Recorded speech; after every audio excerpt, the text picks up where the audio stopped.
A former Navy SEAL and his loyal dog arrive in a snow-covered village, never expecting that one wrong turn would change the fate of the entire mountain community. In the freezing wind and blinding white snow, the man who leads him back is a silent, withdrawn old stranger who leaves behind only a brief warning about the storm that is coming. But something in that man's eyes tells Rowan he is not as cold as the village believes. Then, inside that frozen, lonely house, Rowan finds an old drawing, a strange house, and a dream buried with the woman the old man loved most. While everyone else laughs at the idea and calls it madness, Rowan and Coda choose to stay, building a home meant to stand against the storm. What no one realizes is that behind that door lies not only an old wound, but something powerful enough to change the whole village. Before we begin, tell us where you're watching from, and don't forget to like and subscribe. Help us reach 1,000 followers so we can keep bringing you more meaningful stories. And now, let's begin. By the time Rowan Keats saw the mountain village for the first time, the world had already been reduced to 3 honest colors: white snow, dark timber, and the faded green of pine trees standing against the cold like old soldiers who had learned that endurance was its own kind of faith. He had chosen this winter volunteer trip the way some men chose confession quietly, without ceremony, and for reasons they would not explain if asked directly. He was 35, tall at around 6 foot, broad-shouldered without looking heavy, built the way long discipline built a man rather than vanity. His face was clean-shaven, all square jaw and defined cheekbones, the kind of face that looked stern until his eyes unsettled the impression. His eyes were gray-blue, steady and unhurried, watchful without being cruel. They belonged to a man who had seen enough danger to stop performing toughness for anyone. His dark brown hair was cut short in a military style, though just slightly longer than regulation, as if even now some quiet part of him insisted on a single inch of private freedom. His skin was light, but weathered by northern wind and old sun, the complexion of a man who had spent too much of life outdoors under orders. He wore the same practical clothes he always wore in the cold, an old olive-gray tactical combat shirt, softened by use and lightly frayed at the cuffs and shoulders, a dark red thermal layer beneath it, worn earth-toned combat pants, old military work boots, and a weathered field watch on his wrist. Nothing about him tried to impress. He looked like a man meant for movement, for long distances, for carrying weight without complaint. At his side moved Coda. Coda was a German shepherd in the prime of adulthood, large without being bulky, all alert lines and controlled strength. His coat carried 3 winter shades at once cream at the neck and chest, gray through the flanks, black darkening the back and ears. He wore a black harness trimmed with a muted dark red, the only bright note on him besides the amber intelligence in his eyes. He had the expression of a creature who loved deeply, but did not hand out trust like scraps of bread. Coda's ears missed very little. Wind, hidden movement, distant engines, the pressure shift before weather turned. He seemed to listen not only with his body, but with some older inheritance buried deep in blood and bone. They had come north with a small volunteer crew to help a mountain settlement prepare for the harder weeks of winter, deliver heating supplies, reinforce weak doors, inspect storage buildings, check on isolated homes, and help the village hold itself together before snow decided to become an enemy instead of scenery. It was not Rowan's first winter. It was not even his first kind one. Still, Frostbridge Ridge felt different. The light there had a strange purity to it. The snow did not merely sit on rooftops and fences, it seemed to erase noise itself. Smoke rose from chimneys in thin gray ribbons, pine branches bent under white weight. The air was so cold it seemed to scrape the lungs clean. It would have looked peaceful to anyone who had never been trapped in weather before. Rowan knew better. Beautiful places often carried the worst surprises because beauty made people late to fear them. Their point of coordination that day was a community storehouse near the main lane of the village, and from there the volunteer team broke into pairs and small groups. Rowan ended up helping with a load bound for several homes on the outer edge of the settlement. He preferred the edge of things anyway. The center always filled with too many voices, too many well-meaning questions, too much gratitude he did not know how to hold. On paper, it was simple work. In winter country, simple work often lied. By mid-afternoon, the sky had flattened into a pale brightness that made distance difficult to judge. Snow on the ground threw light upward until everything seemed washed in the same cold glare. Rowan and Coda were heading back after helping drop supplies at a far cluster of houses when Rowan made a practical decision. Instead of doubling back by the packed main track, he cut across a shorter line near the tree edge, following what looked like an existing path half covered by drift. Under normal conditions, it would have saved time. But the wind had begun shifting. What first looked like a clear route became a confusion of whitened ground, shallow depressions, and buried edges. The trail did not disappear all at once. It loosened, blurred, and quietly stopped being trustworthy. Rowan recognized the problem immediately. He was not lost. Not truly, but he was off the clean line, and in country like this, a small mistake could grow teeth fast. Coda slowed. That caught Rowan's attention before anything else did. The dog's gait was still strong, but there was a heavier pull in his breathing, a stiffness in the set of his shoulders. Not injury, fatigue. Rowan crouched briefly, gloved hand pressing against the shepherd's neck and chest. Coda's fur held the dry smell of snow, leather, and warm animal life. The dog leaned into the touch for half a second, then turned his head, ears pricking toward the deeper white between the trees. "All right," Rowan muttered. "We correct and get home." He rose, scanning terrain. The wind moved over the snow in low ribbons, whispering along the surface like something trying not to be heard. The mountains beyond the ridge had faded into pale ghosts. Then Coda gave a short, alert huff. A shape was moving along the slope ahead. For one breath, it seemed as if the mountain itself had decided to stand up and walk.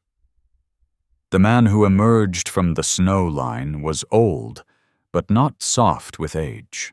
He was perhaps in his late 60s or early 70s, lean and wiry beneath layers of winter clothing, with a stooped strength that suggested work rather than weakness. A load of split wood was strapped across his back. His coat was thick canvas, weather-darkened and worn hard at the seams. Beneath it showed the collar of a charcoal wool sweater. His trousers were heavy work pants, stained with old use, and his boots were broad and practical, the kind that knew mud, ice, and years. His face was narrow and deeply lined, the skin roughened by cold seasons. Gray hair showed beneath a dark knit cap, and a short bristle of beard shadowed his jaw, as if shaving had become less important than surviving. His eyes were what stopped Rowan. They were not warm eyes, but they were sharp, deeply observant, and tired in a way that suggested not sleep deprivation, but the long burden of having remained after too much had been taken. Rowan straightened. "Sir?" The older man gave him one brief look, then took in Coda, the half-vanished track, the direction of the wind, the slope beneath their feet. It happened quickly, but Rowan saw it. The man understood the whole situation in a glance. "I need the fastest way back to the main lane," Rowan said. "We drifted off the better route."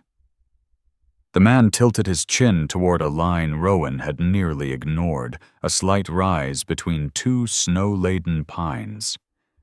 "Take that incline," he said. His voice was rough, economical. "Not the hollow. Snow fills there first, then cut east when the fence posts show." Rowan followed the direction with his eyes. The path was subtle, easy to miss unless you knew what snow concealed. "Appreciate it," he said. The old man shifted the weight of the firewood on his back. For a second, Rowan thought that would be the end of it. Then the man looked once more at the sky, and his expression tightened by the smallest degree. "Move now," he said. "Wind's changing." He glanced at Coda, and something in his face altered, not softened exactly, but turned more human. "Your dog's tired." That was all. Yet it landed strangely hard. Not because the words were dramatic, because they were precise, because they came from a man who sounded like he had spent years refusing unnecessary speech, and still chose to spend these few on warning and concern. Rowan nodded once. "Thank you." The old man had already begun walking again. No answer. No wasted gesture. Just the steady retreat of a figure carrying wood through the white, disappearing into the bright emptiness, as if the weather had borrowed him for a while, and would return him later if it felt like it. Coda watched him go. He watched long enough that Rowan noticed. There was no growl in him, no distrust, only concentration.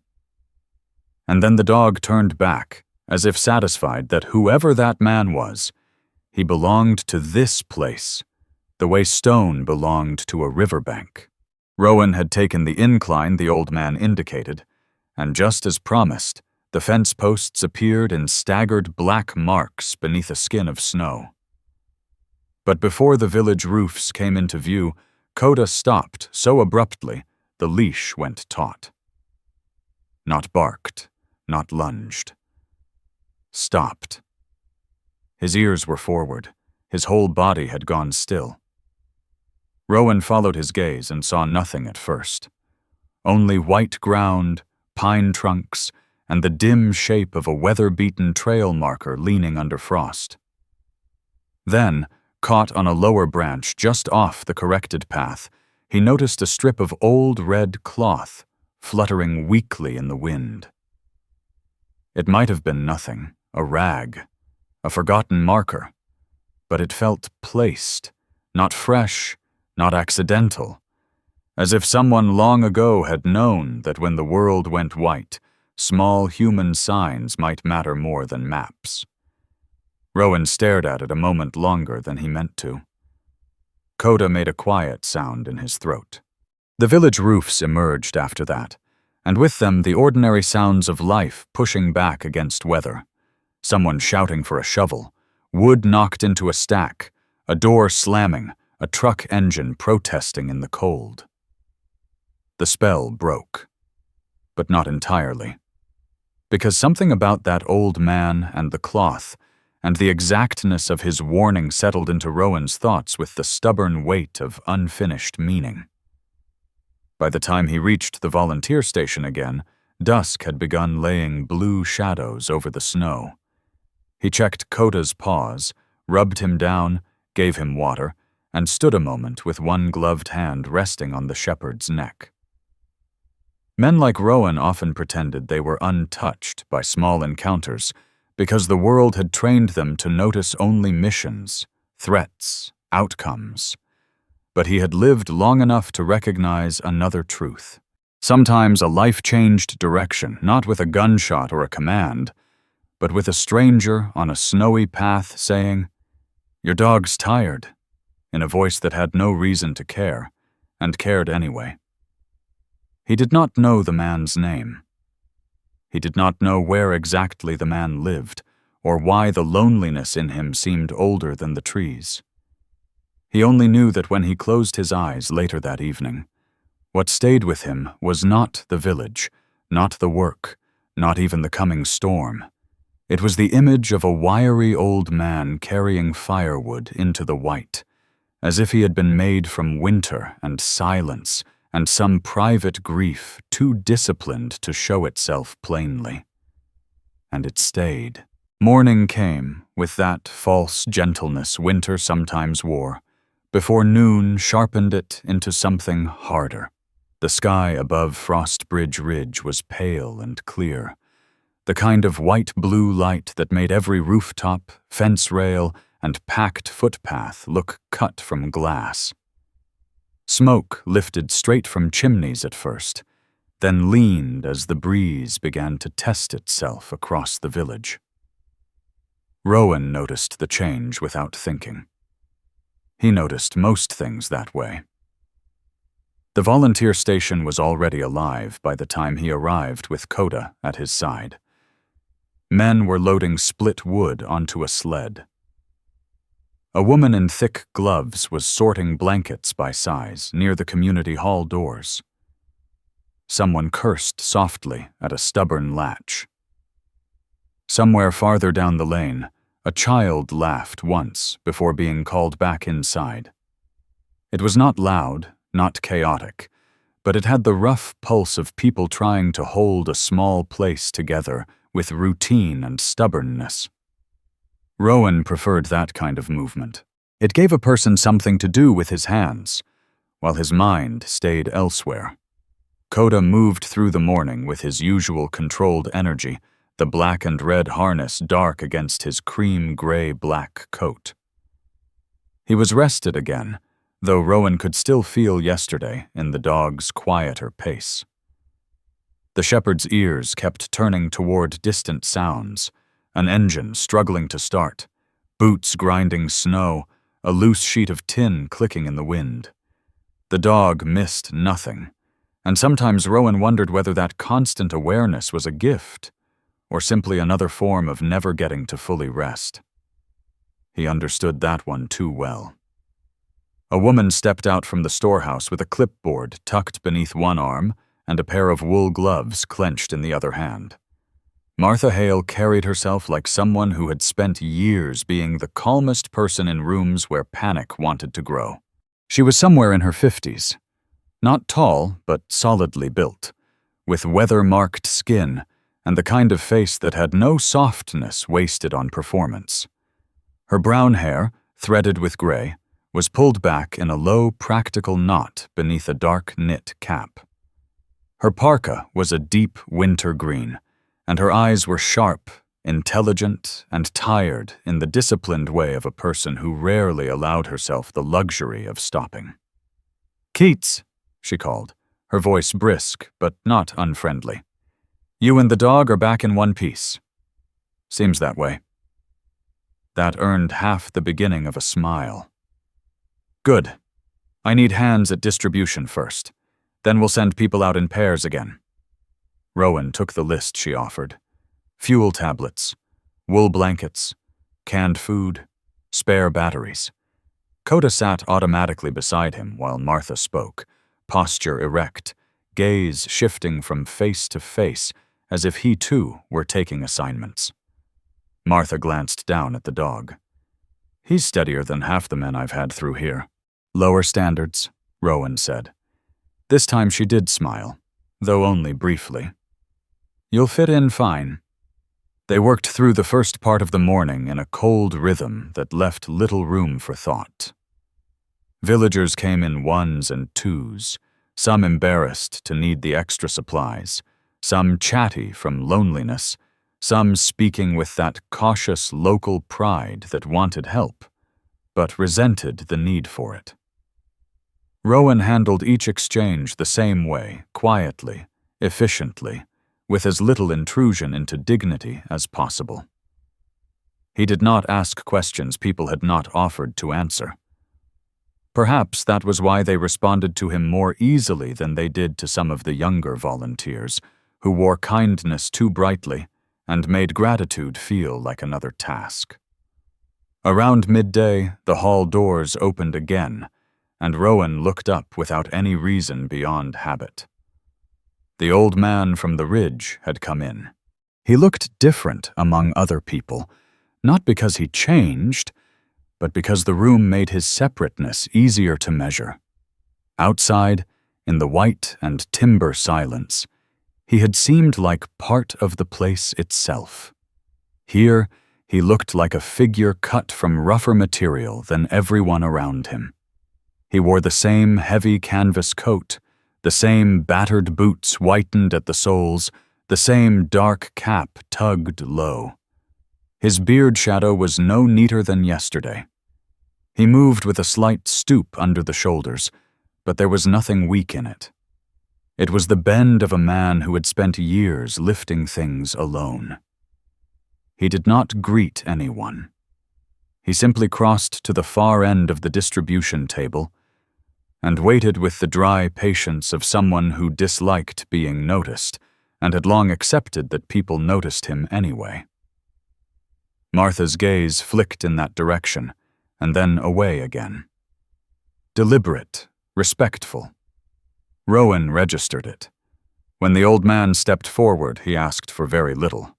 Lamp oil, salt, flour, matches. Not enough for comfort.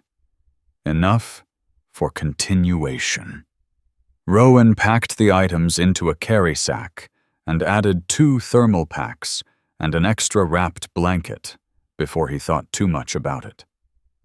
He lifted the bag and came around the table. "Sir." The old man looked at him. Recognition passed through those pale, weather-tired eyes, but it did not warm them. "You helped me yesterday," Rowan said. "Take these too."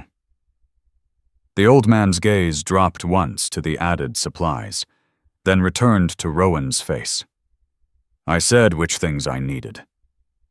His voice had the same rough economy as before, but indoors it sounded flatter, almost harder. Several people nearby had already begun pretending not to listen. "It'll be colder tonight," Rowan said. "I know how winter works." The refusal was not loud. It did not need to be. It landed with enough force to close the space between them. For a beat, Rowan considered insisting. Then he saw something in the old man's expression. Not anger, exactly, but the rigid strain of a man holding the line against something larger than the moment required. Pride, yes, but not the simple kind. Rowan set the extra blanket back on the table. "All right," the old man took only the original sack. "Don't waste supplies." Then he turned and left. The door shut behind him with a hard wooden thud that sent a draft across the floor. Silence lingered a moment too long. Then someone near the stove snorted softly. "That's Elias Thorne." The speaker was a broad man in a heavy brown work jacket, his beard thick with gray around the chin and upper lip, his hands massive and scarred with old cuts. He looked to be in his early 60s, built like a timber beam gone a little thicker with age. A carpenter, Rowan guessed before the man confirmed it himself. His face had the weather-beaten squareness of someone who had spent most of life outdoors fixing what winter tried to ruin. This was Caleb Mercer. "He'd refuse help if his roof was on fire," Caleb muttered, shifting a crate of nails with one boot. "Probably complained the flames were too friendly." A few people chuckled. Another volunteer, younger and eager in the brittle way of men who had not yet learned how tiredness could sharpen kindness into stupidity, leaned closer to Rowan. "Don't take it personally. He's strange with everybody." "Strange how?" Rowan asked. Caleb answered before the younger man could. "Lives alone on the edge road. Talks when he has to.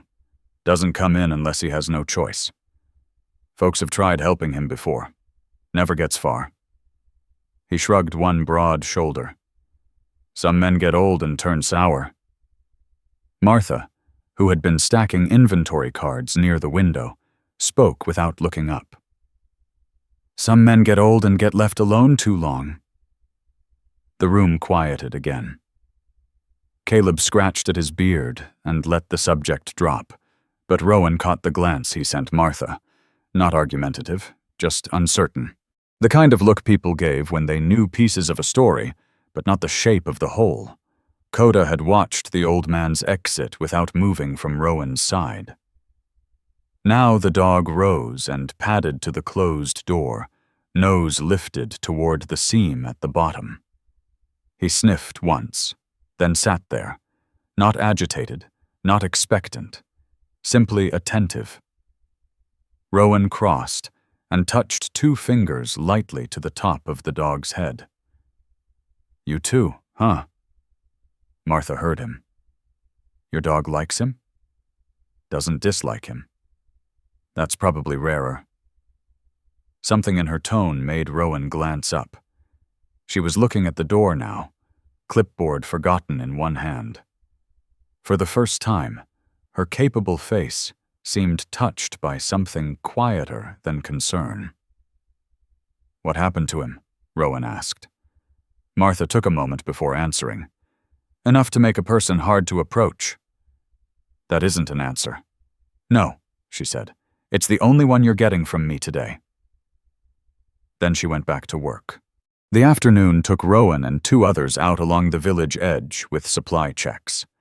Snow squeaked beneath their boots. Light flashed off drifts hard enough to hurt the eyes. They moved from porch to porch, checking stacked wood, weak hinges, the fit of storm doors. Rowan listened to complaints about drafts, frozen pipes, failing generators, and the ordinary misery of living in a place that looked beautiful from far away and extracted payment up close. Yet the old man stayed in his thoughts, not because of the refusal itself. Rowan had known too many men to mistake distance for cruelty that quickly. It was the precision of Elias Thorne's resistance that unsettled him. He had not acted like a man eager to insult. He had acted like a man protecting a border no one else could see. At one small house near the outer lane, they met Lila Voss. She was younger than Rowan first expected. Perhaps 30 at most, with a narrow, tired face that might once have looked delicate in an easier life.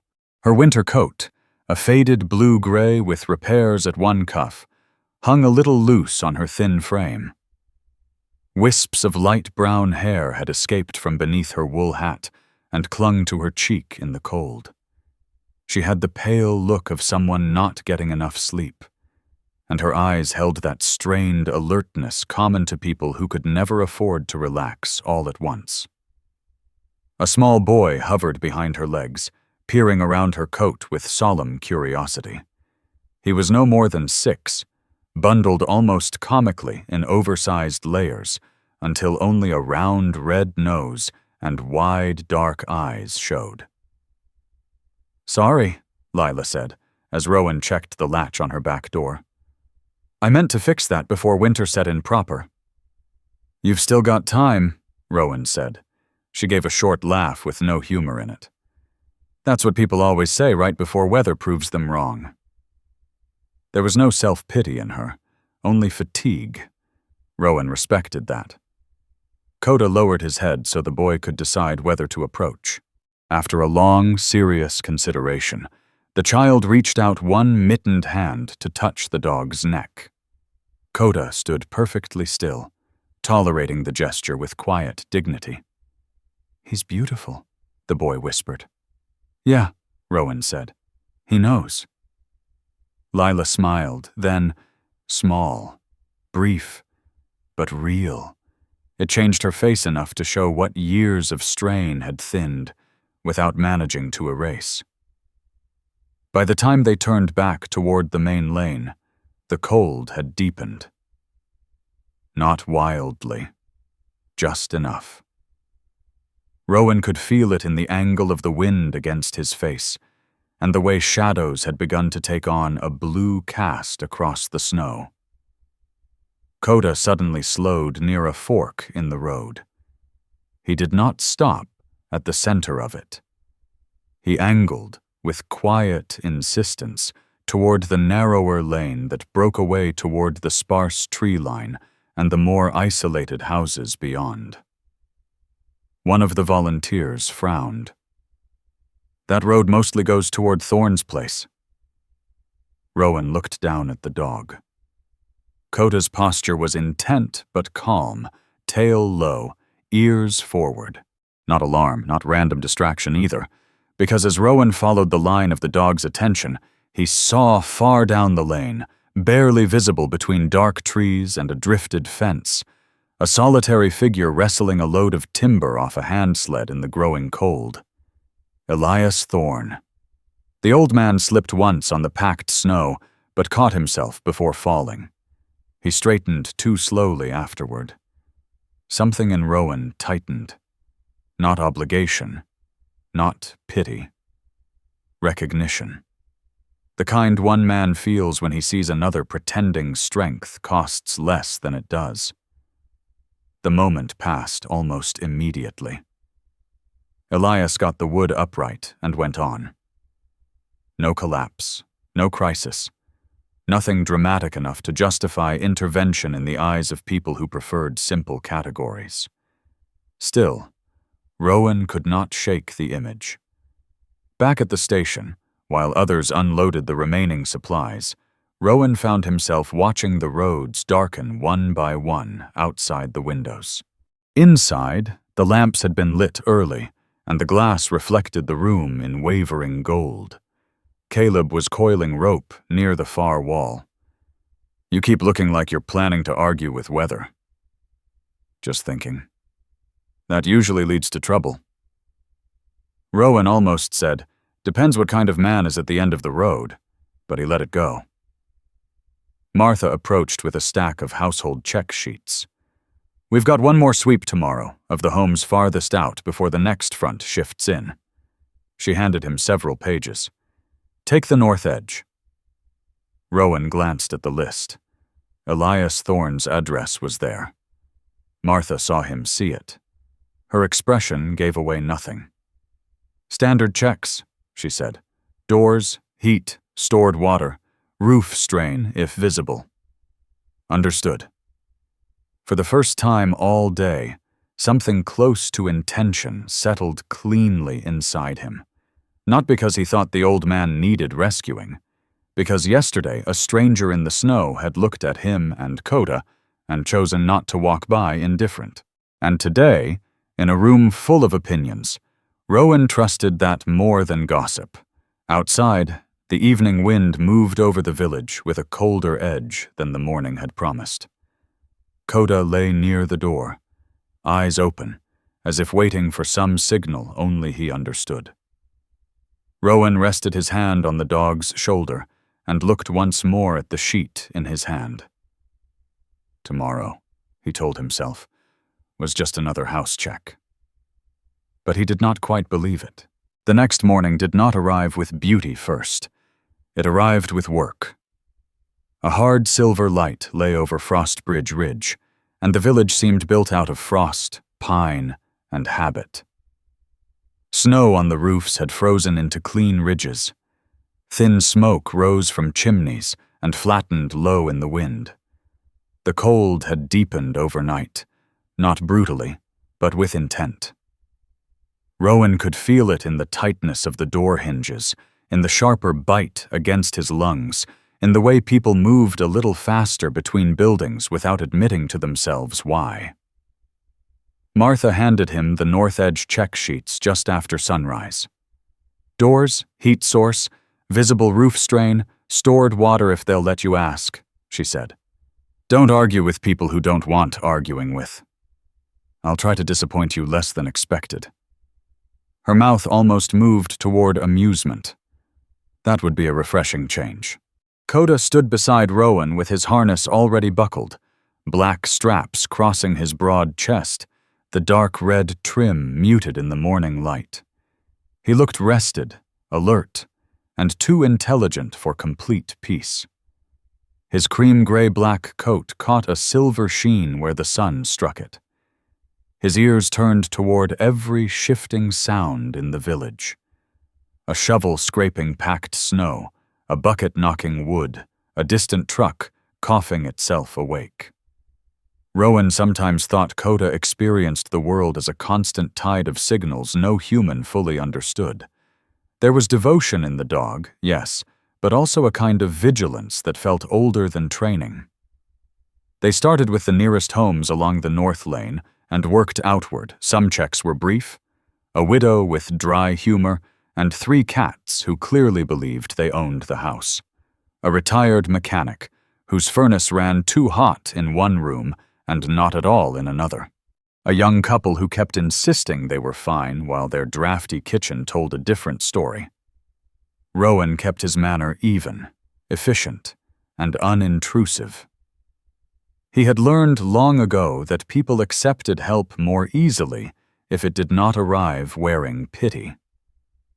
By late morning, only one address remained on the list: Elias Thorne. The house sat farther from the settled center than the others, where the road narrowed and the village began to surrender itself back to trees and open white ground. The walk there was quiet, in a way the main lane never was. Fences grew fewer. The spaces between houses widened. Wind moved more freely over the drifts. A raven crossed overhead and vanished beyond the pines, like a scrap of night refusing daylight. Elias's place came into view all at once after a bend in the road. It was older than Rowan expected, but not neglected in the careless sense. It was the kind of house that had once been kept well, and then, year by year, had been maintained only where necessity shouted loud enough to be heard. The roofline was ordinary from a distance, but the pitch looked uneven in places where old repairs had fought different winters. One side of the porch had settled slightly. The outer boards were weathered silver gray.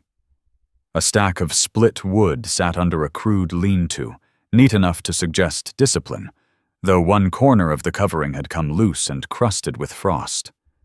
The windows were clean. That struck Rowan first.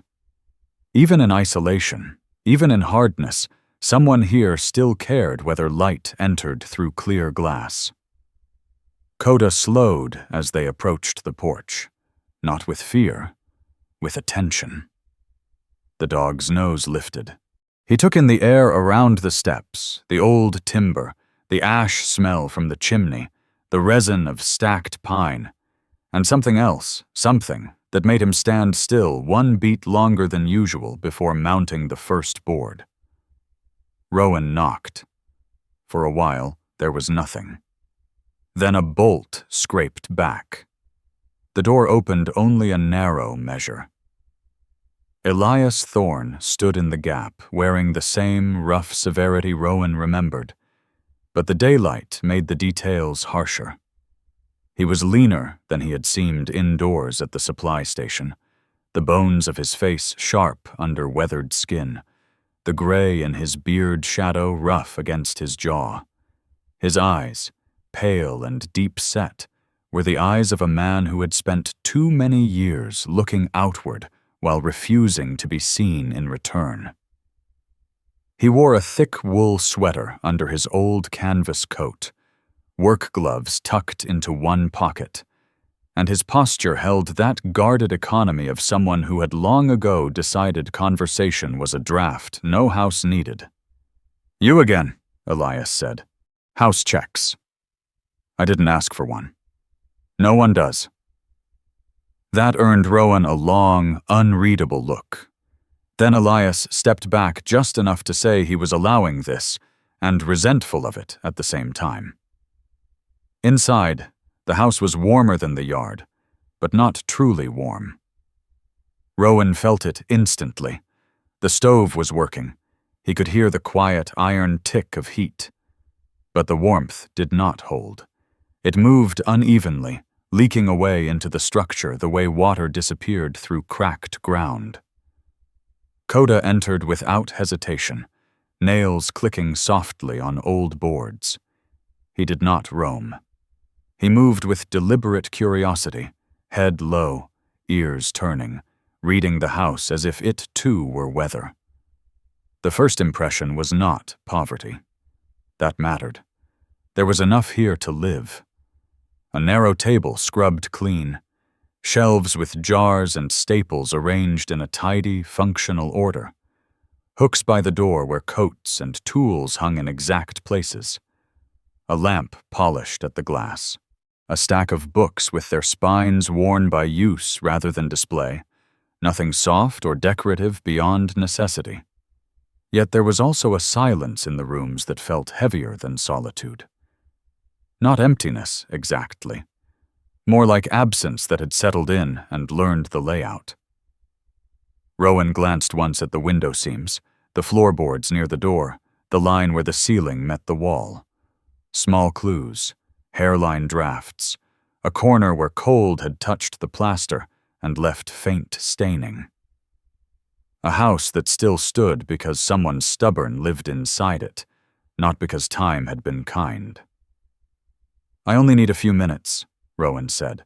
"Door fit, heat, visible stress points. Then I'm out of your hair." "I don't think I have enough hair left for that to be a threat." Rowan looked at him. Elias looked away first, which was almost funny. Almost. While Rowan checked the doorframe and the nearest window latch, Coda crossed toward the far side of the room, then stopped. He stood beside the wall for so long that Rowan noticed without meaning to. The dog was not fixated on a smell the way he would be with hidden food or an animal track. This was different. He was still, ears slightly forward, as if some current in the room changed there. Rowan made a note of the draft along the east window. "Mind if I get some water?" Elias's reply was a grunt that could be read as permission by anyone motivated enough. Rowan followed him toward the stove corner where a kettle rested over low heat. Steam whispered from its spout in thin breaths. The old man moved with the practical precision of someone who lived alone and had no interest in wasted motion.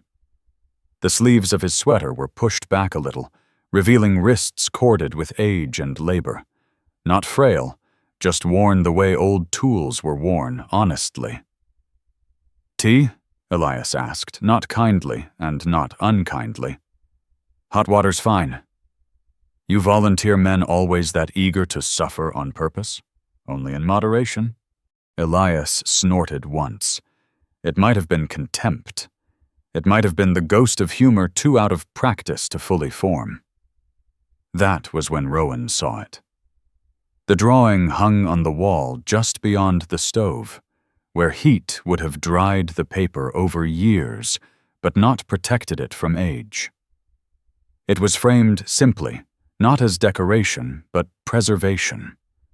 The page had yellowed. One corner had a water stain. Yet the lines were clear enough to stop a man mid-thought. A house.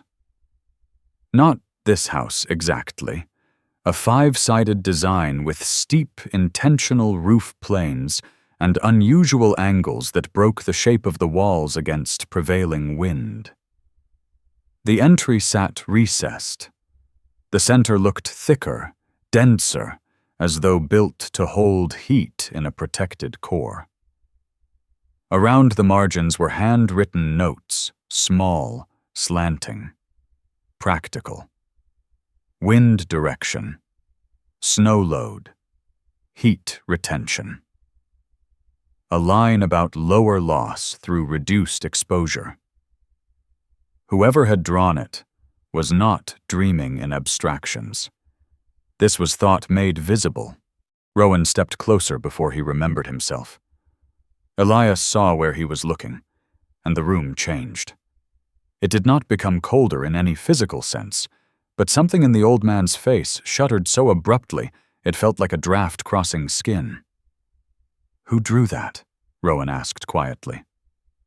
For a few seconds, Elias said nothing at all. Then, "My wife." The words landed with none of the softness memory usually borrowed. They sounded handled too often in silence, polished down to plain fact because anything gentler would cut.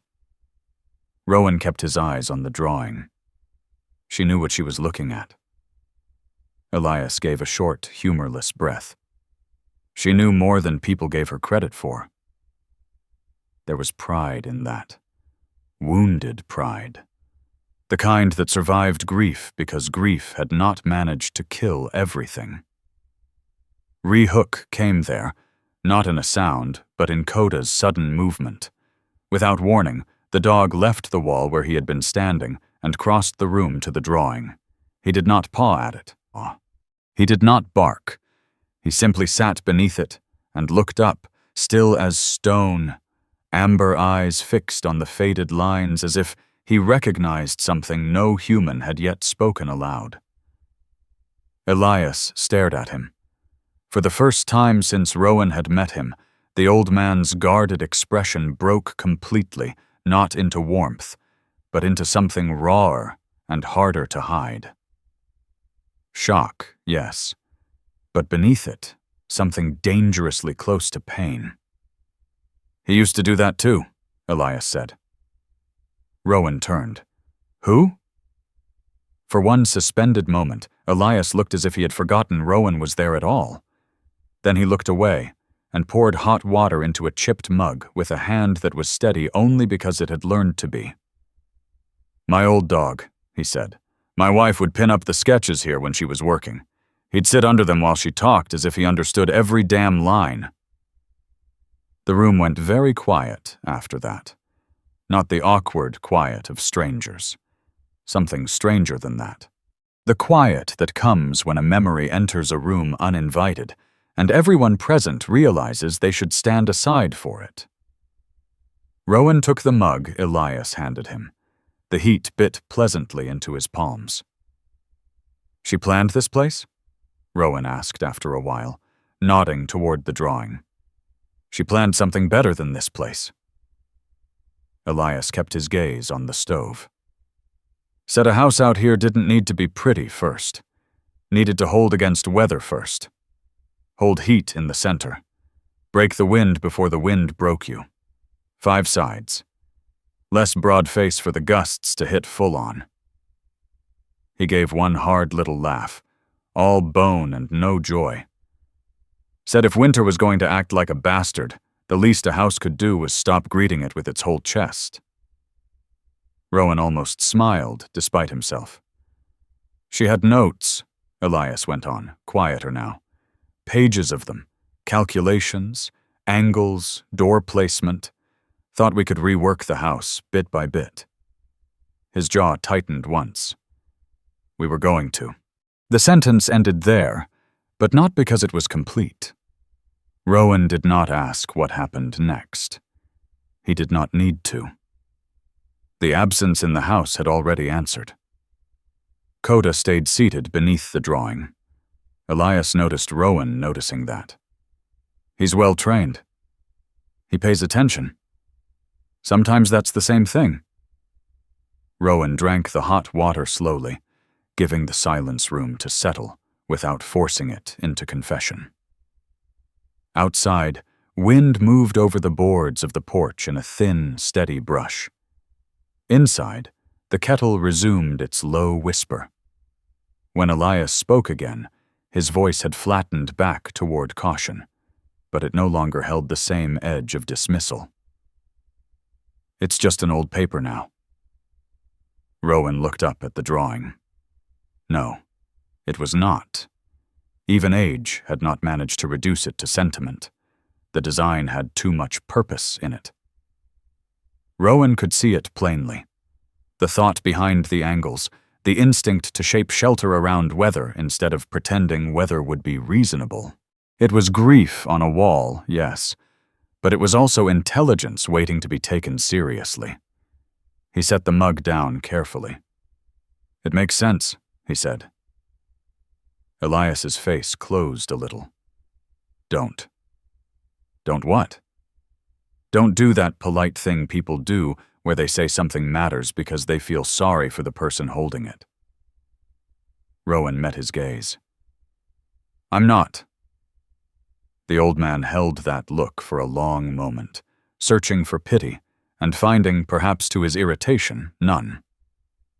It makes structural sense, Rowan said. Not every detail. I'd need a longer look. But the idea does. That landed differently. Not like comfort, like impact. Elias's eyes shifted back to the drawing with a kind of wary disbelief, as if Rowan had just spoken to someone else standing unseen in the room. For a fleeting second, Rowan understood something important. This house was not haunted by a wife's absence alone. It was haunted by interruption, by a future halted so abruptly it had never stopped echoing. He finished the check because that was what made sense. He noted weak seal lines, heat loss, a corner of the roof that would need watching if heavier snow came. Elias answered only the questions he had to, yet the hostility had changed shape. It was no longer pushing Rowan away outright. It was bracing itself against being reached. At the door, Coda paused and looked back toward the drawing one last time. Elias saw it again. So did Rowan. Neither of them said anything. Outside, the cold felt sharper after the half-warmth within. Rowan pulled the door closed behind him and stood for a moment on the porch while Coda descended the steps and turned toward the lane.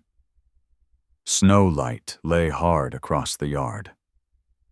The road back to the village looked ordinary enough, but Rowan's thoughts did not feel ordinary anymore. He had gone to conduct a standard check on an isolated house.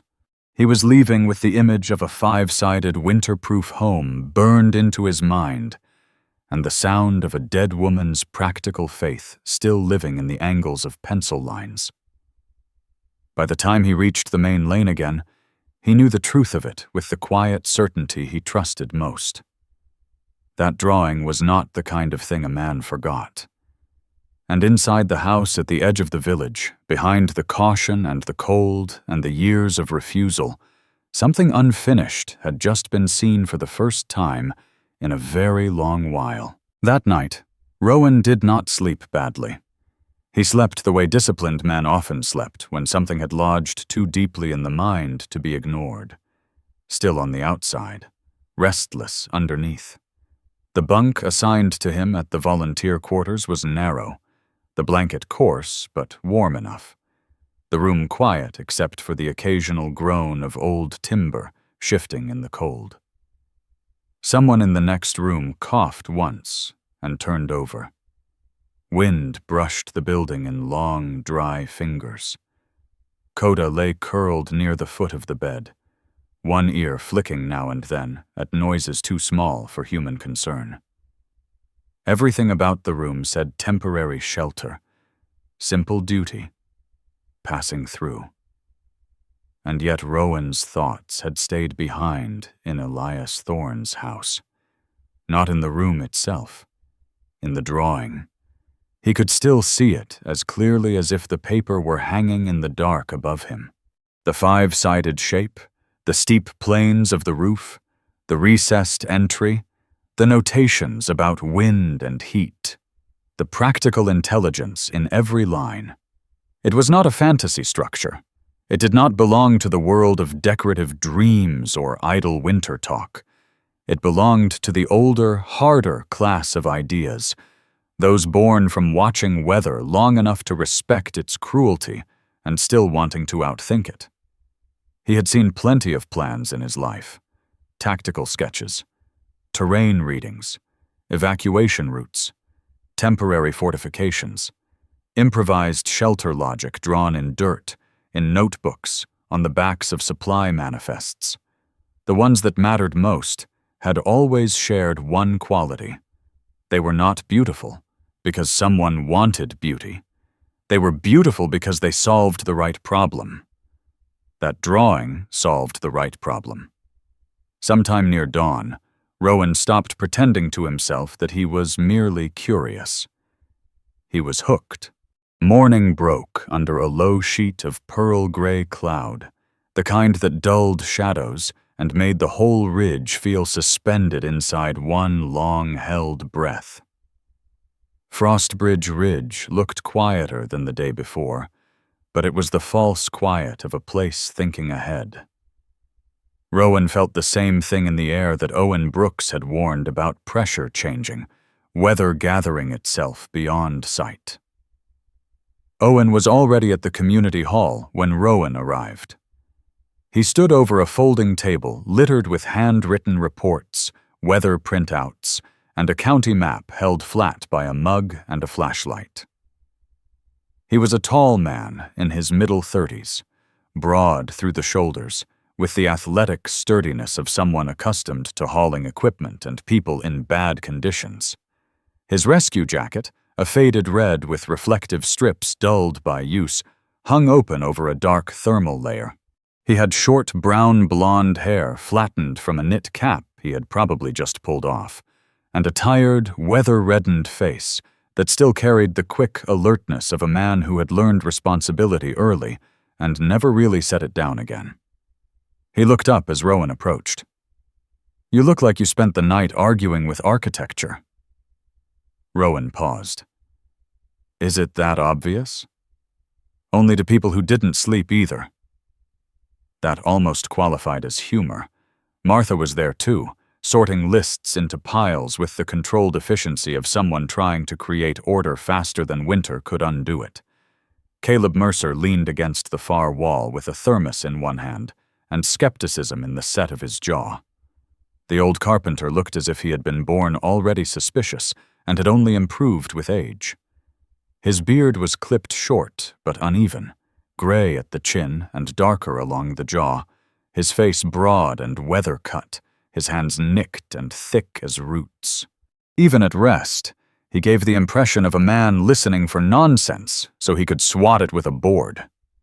Rowan did not waste time easing into the subject. "There's a design in Elias Thorne's house," he said. "His wife drew it. Not decorative, structural, 5-sided concept, wind-breaking geometry, tighter heat core, recessed entry. It isn't finished work, but it isn't guesswork either." Caleb lowered the thermos slowly. "That's so."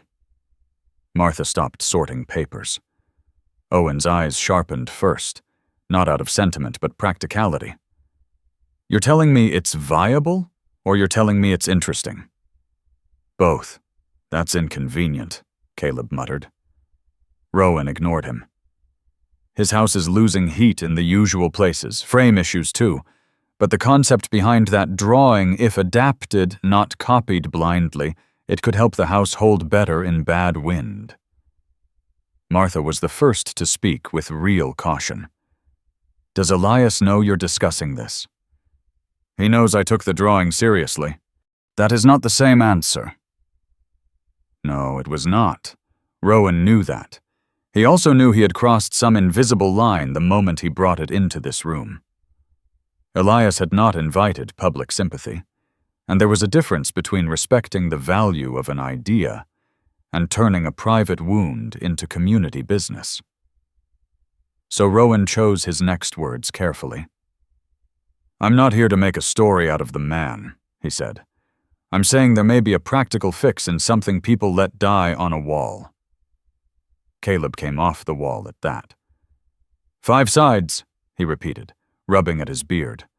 "Could cut wind load better depending on orientation. Less broad face taking a direct hit. Better deflection if roof angle's right."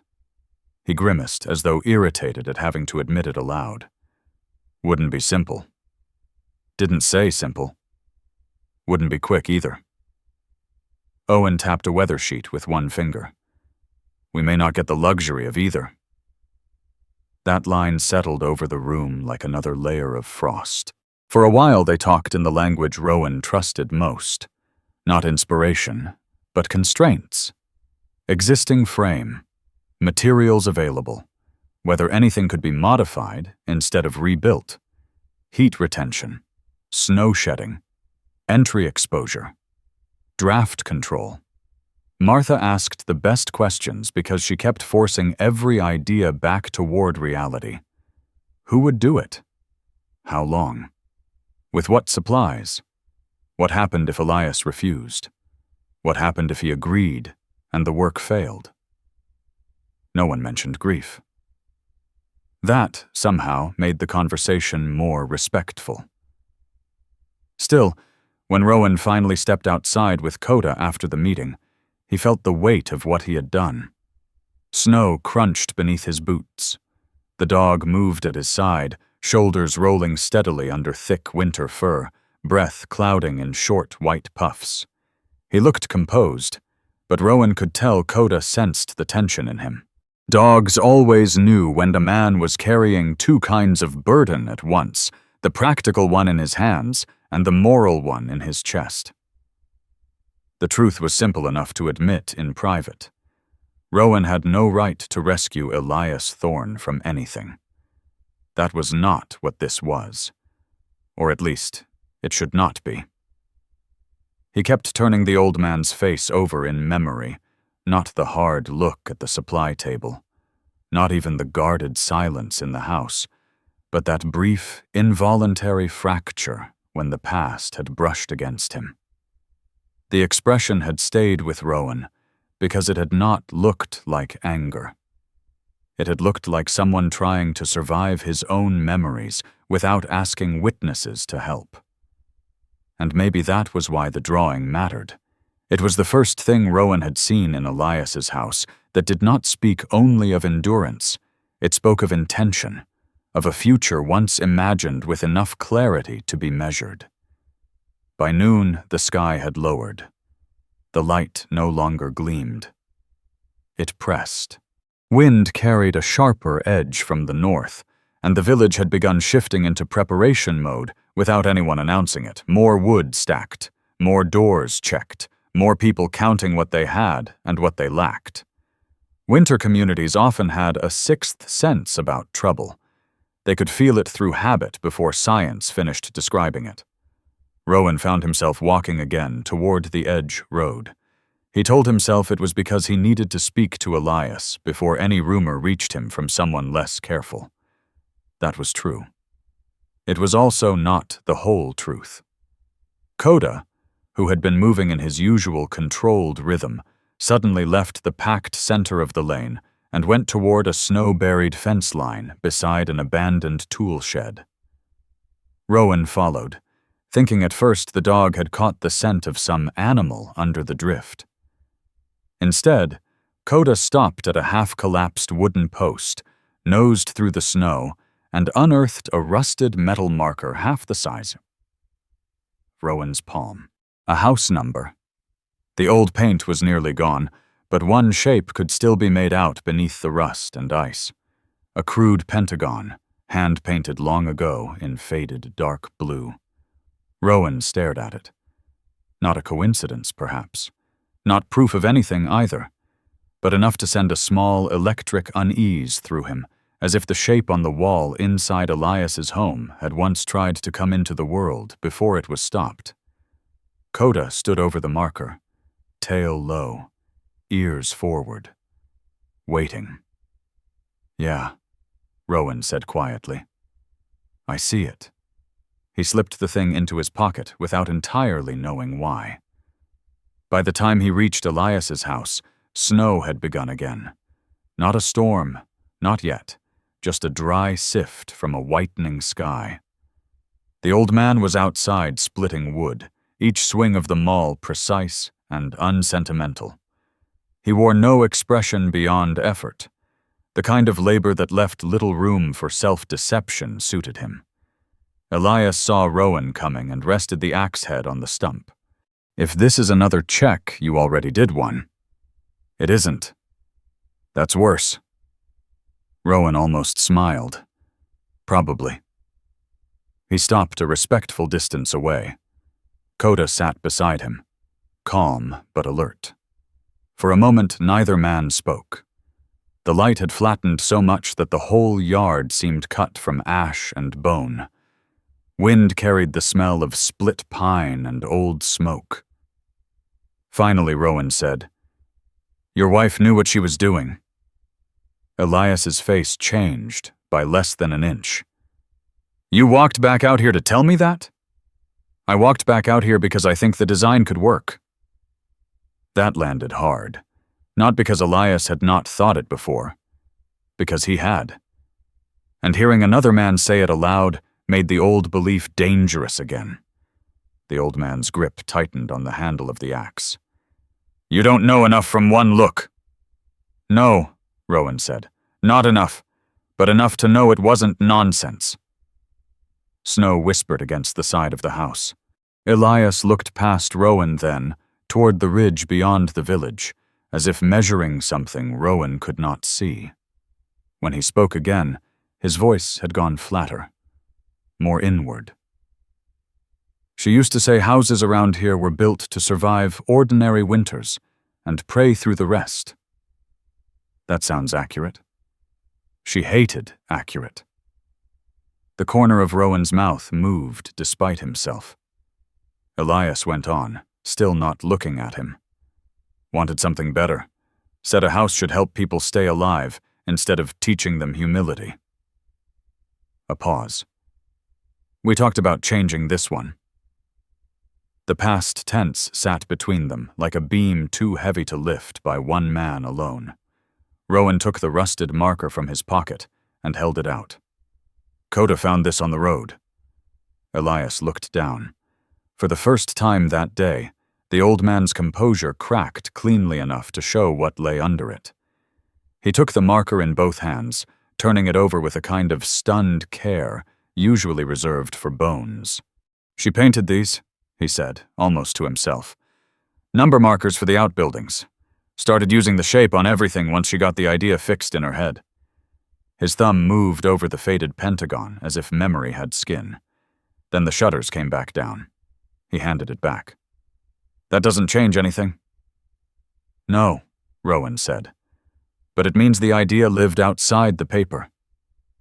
Elias's eyes lifted to his. There it was again, that silent border inside the man, the place where hope and pain had once been neighbors and were now enemies. "You think because you can see a thing clearly, you can carry it," Elias said. Rowan did not answer quickly. He thought of long roads, missions, men he had not been able to keep. The difference between competence and salvation. "No," he said at last. "I think some things are still worth lifting even if they're heavy." That was the closest he had come to speaking personally, and both of them seemed to notice it. The wind shifted. Snow thickened slightly. Elias leaned the axe against the stump and looked at the house behind him. Not at its failures, Rowan thought, but at the version of it that had once existed in someone else's mind. When he finally spoke, the words came reluctant and rough. "If anyone had started changing it," he said, "and did it wrong, I'd rather they left it alone." That sounds fair. And if people heard about it, they'd talk. They already do. A dry, humorless sound escaped Elias. Not quite laughter. Not quite surrender, either. Then he said the thing Rowan had come for and had not expected to receive so soon. "I won't have a crowd." "You won't get one. No speeches." "I don't give many." That earned him a sharp glance, and after a long silence, the smallest possible nod. Not agreement. Not yet. But not refusal. And when Rowan turned to leave a little while later, carrying nothing with him but the weight of that half-open door, he knew the chapter of silence between them had ended. Not because trust had arrived. Because possibility had. By the next morning, the decision had stopped being an idea and become work. That was how Rowan trusted things best. Ideas could be admired from a distance until they turned sentimental. Work demanded measurements, tools, weather, patience, and the willingness to be wrong in ways wood and wind would immediately expose. Frostbridge Ridge woke under a sky the color of brushed tin. The light flatter than before, the cold more settled into the bones of the village. Smoke did not rise clean from the chimneys now. It dragged low and sideways, as if the air itself had begun rehearsing for something harsher. Rowan stood outside the community hall with his hands around a mug of coffee gone half cold, watching Coda nose at a drift along the hitching rail. The German shepherd's cream-gray-black coat caught the weak morning light in dull silver layers, and the black harness with its muted dark red trim gave him the look of a working animal, rather than a pet. He was alert without being restless, tail low, ears turning toward every scrape of shovel and slam of door. Coda had the kind of presence that made people lower their voices around him, not out of fear, but because he seemed to belong to a world where noise had to earn its place. Caleb Mercer came up beside Rowan, carrying a canvas tool roll over one shoulder. The old carpenter looked more like a piece of weathered architecture than a man someone had simply left outdoors for 60 years. Thick through the chest and arms, square-faced, beard clipped short and uneven, he carried the smell of sawdust, old pine, and cold iron. His brown work jacket had been patched at one elbow. His hands were nicked, stiff-looking, and enormous. The kind of hands that could frame a wall or break a fool's confidence with equal efficiency. "I've had worse ideas," Caleb muttered, as if continuing an argument he'd been having in his own head since yesterday. "Not many, but worse." Rowan looked at him. "That your version of volunteering?" "That's my version of saying I brought tools." They walked out toward Elias Thorne's house, with Coda ranging ahead, and then circling back as though unwilling to let either man wander too far into his blind side. Caleb had brought a level, a framing square, chalk, hand tools, fasteners, and the expression of a man prepared to dislike the whole enterprise while doing it properly anyway. Elias was already outside. He stood near the porch, coat buttoned high, knit cap low over his gray hair, one hand braced at his hip, as though sleep had not agreed with him. In daylight, and without motion, he looked even leaner than before. His face had the spare, carved quality of a man thinned not by frailty, but by years. His beard shadow had grown a little rougher. His eyes were pale and exhausted, and still too observant for comfort. When he saw Caleb, his mouth flattened. "So, you told people?" Rowan answered before the accusation could harden. "I told one carpenter. He told his tools." Caleb gave a faint grunt. "And if we're going to do this, I'd rather you not kill yourself by guessing at load paths." Elias's gaze moved between them. Distrust was there, yes, but not surprise. It occurred to Rowan that Elias had probably lived long enough to know exactly what happened once one practical man took another practical man's old drawing seriously. You either turned away from it fast, or it came back carrying lumber. For a moment, no one moved. Then Coda trotted up the porch steps and stood near the front corner of the house, not barking, not scratching, only facing the seam where wall met foundation, with a strange stillness. Caleb noticed. "Dog likes that spot?" "He's been doing that with certain draft lines," Rowan said. Elias looked at Coda, then at the base of the wall. "That corner runs colder." "You know why?" Caleb asked. "Because the floor there steals heat like a thief." That was not surrender, but it was participation. And in a story like this, participation was worth more than permission spoken too sweetly. They began outside. Caleb walked the perimeter first, boots crunching through crusted snow, stopping to sight along the walls and roof lines with the irritated concentration of a man who hated sloppy building the way priests hated blasphemy. Rowan followed, making notes, checking angles, feeling for looseness in trim, softening in wood, warping where the seasons had pressed too long in one direction. Elias trailed them reluctantly, but every now and then he spoke up with a short comment that revealed how much he knew. Which side took the worst winter wind, where snow packed deepest, which section of roof always held too long before shedding. The drawing on the wall had not been fantasy. It had been memory, study, and love translated into geometry. By noon, the three men were working with the fragile, uncomfortable rhythm of people not yet used to trusting each other, but too competent to waste time on pride every second of the day.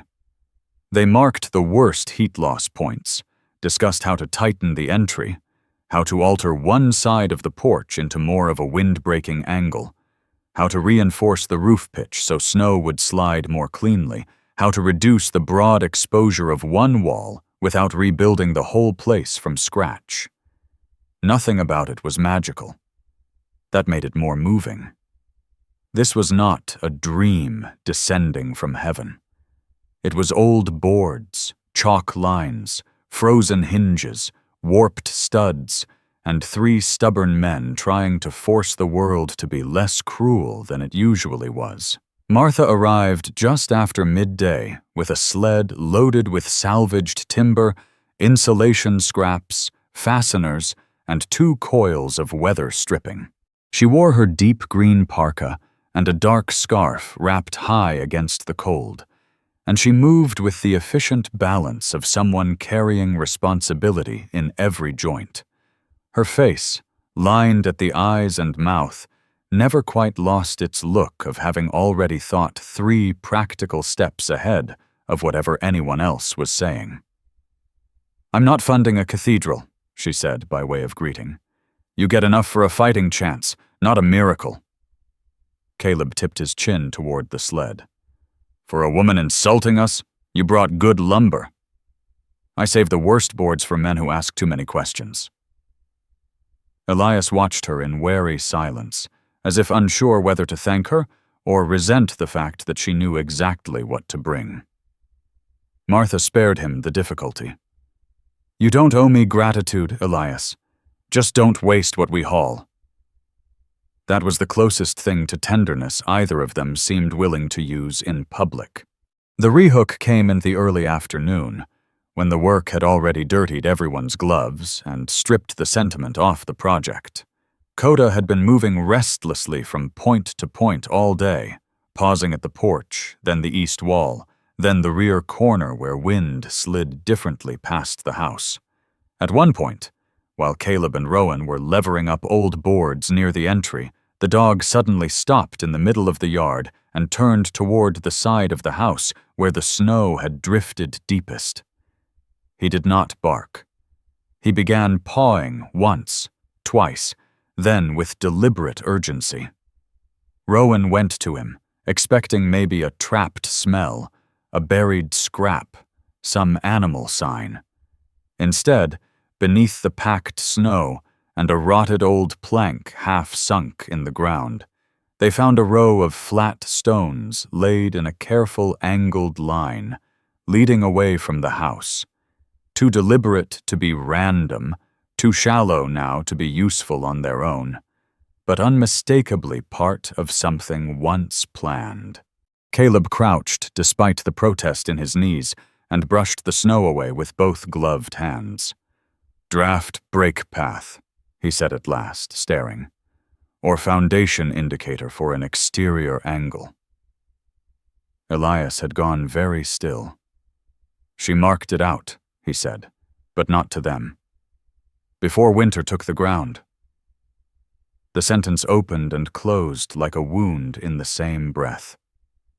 For one suspended instant, all 3 men stood there, looking at those stones under the snow, as if the dead had not sent a message exactly, but had at least refused to be entirely erased. Then the wind moved again, and the moment folded back into labor. By late afternoon, gossip had begun reaching them in visible forms. Two women passing with baskets slowed enough to stare openly. A teenaged boy lingered at the lane fence, pretending to retie a bootlace while watching every hammer stroke.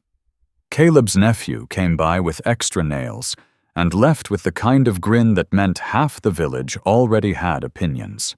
Frostbridge Ridge, Rowan was learning, did not need telephones to circulate a story. A man could sneeze near a shed, and by sundown, someone 3 roads over would know whether it sounded regretful. One of the women finally called out, "Rowan, you're going to turn that poor man's place into a barn by dark." Before Rowan could answer, Elias barked back, "Then it'll be sturdier than your brother's house." The women walked on faster after that. Caleb hid a laugh in his beard. "It started," Martha said dryly. "What has?" Rowan asked. "The part where they decide you're either a fool, a genius, or a danger to property values. Which one am I? All 3 depending who's cooking supper."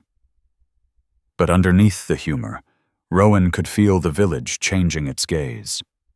Until now, Elias had been a fixed shape in their minds. Difficult, solitary, best discussed at a distance. Rowan's presence had complicated the picture. People did not know yet whether to mock the work or believe in it. So they did what frightened communities often did first. They talked. And still the work continued. They altered the front approach first, narrowing exposure and beginning the shape of a better windbreak. Caleb directed most of the structural decisions. Rowan handled the heavier removal and resetting, and Elias, after resisting for the first hour, began stepping in before being asked. He held boards, corrected an angle based on memory, disappeared into his shed, and returned with an old coffee tin full of hand-saved screws sorted by size. At one point, he argued with Caleb about roof load, and the argument itself became proof of something Rowan had not expected to witness so soon. Elias was no longer standing outside the project, guarding grief with both hands. He was inside it, defending the integrity of the dream. That changed the air around all of them. When dusk approached, the house looked rougher than it had that morning in the way all honest repairs first make things uglier before they make them sound. Boards had been lifted. The entry was partly exposed. Temporary supports stood where old weakness had been revealed. Anyone walking by with a quick eye and a quick mouth could easily say Rowan was tearing the place apart. Some of them did. A man from farther down the lane stopped just long enough to call, "Hope you know what you're doing." Caleb answered without looking up. "That makes one of us." But the real answer was in Elias. He did not stop the work. He did not tell Rowan to leave. He did not fold back into the house and shut the door on the whole idea. Instead, as the last useful light drained from the sky, he lit the porch lamp and brought out a second lantern so they could finish securing the tools and covering the exposed section for the night. The warm glow caught the deep lines in his face and turned them momentarily less severe, though not soft. Nothing about Elias would ever become easy softness again. That was not his shape anymore. Still, when he stood there in the lantern light, holding the lamp so Caleb could tie down the tarped section against the wind, Rowan had the strange, steady feeling that something long frozen was not thawing exactly, but beginning to move under the ice. Coda settled at the edge of the porch, watching the dark beyond the yard with that unwavering, practical vigilance only working dogs and old sentries seemed to understand. Every so often he looked back at Rowan, then at Elias, as though counting them both, and finding the number correct. When they finally stopped, The cold had sharpened enough to make every breath sting. Martha had long since returned to the village. Caleb gathered his tools with the solemn affection of a man packing away companions older than some friendships. Elias stood with one hand on the porch post, his shoulders bowed not by defeat, but by fatigue and memory, and the unfamiliar burden of having allowed hope back onto his land. The house behind him was still unfinished, still awkward in transition, still vulnerable, but it no longer looked untouched by intention. As Rowan started down the steps, Elias spoke without raising his voice. "Be here early tomorrow." It was not gratitude. It was not warmth. It was better. It was trust spoken in the only language the old man still had strength to use. The storm announced itself long before the first hard snow fell. It was there in the morning silence, in the way Frostbridge Ridge seemed to be listening to something still far off. The village woke beneath a ceiling of pale iron cloud, and the usual winter sounds came thinner than before, as if each one had to travel through pressure. Smoke from the chimneys did not rise.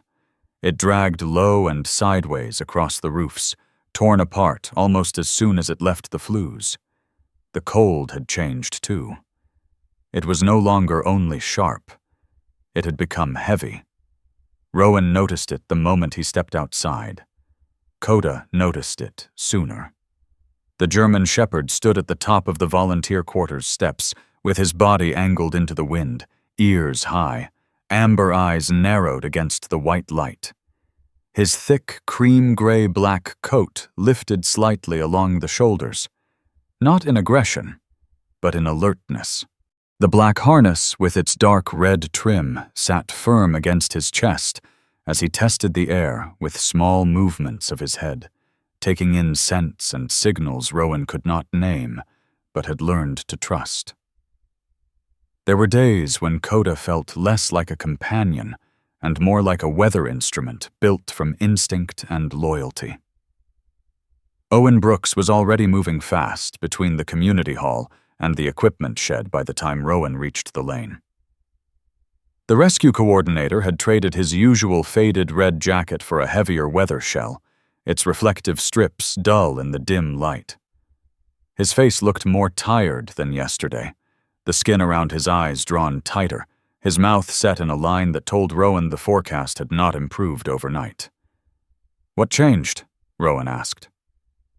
Owen held out a printout with one gloved hand while still speaking over his shoulder to another volunteer. "Front shifted south faster. Wind's going to hit harder than expected by afternoon. We may lose visibility before dark. Bad enough?" Owen gave him a look that answered before the words did. "Bad enough that I'm not asking people what they think anymore." That was enough. In a village like this, plenty of people respected weather in theory and challenged it in practice. Rowan had already seen the divide. Some households prepared because preparation had become part of survival. Others relied on familiarity, that old human weakness that mistook repetition for control. We've seen storms before, people always thought, as if previous survival guaranteed future mercy. Martha Hale emerged from the hall carrying 2 clipboards and a crate of battery lanterns. She moved with the same disciplined economy she always did, but her face had lost even the little softness it sometimes held around the edges. In hard weather, she became what such places needed most: a woman who refused to waste time on denial. "We're prioritizing outer houses," she said. "Any place with old people, children, poor insulation, weak roofs, failing heaters. Owen's sending rescue sweeps before the wind turns too violent to move safely." Rowan nodded. "Elias's house?" Martha's eyes flicked toward him.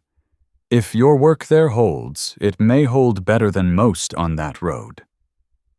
That, if stayed with him, He and Caleb had done everything they could in the time they had.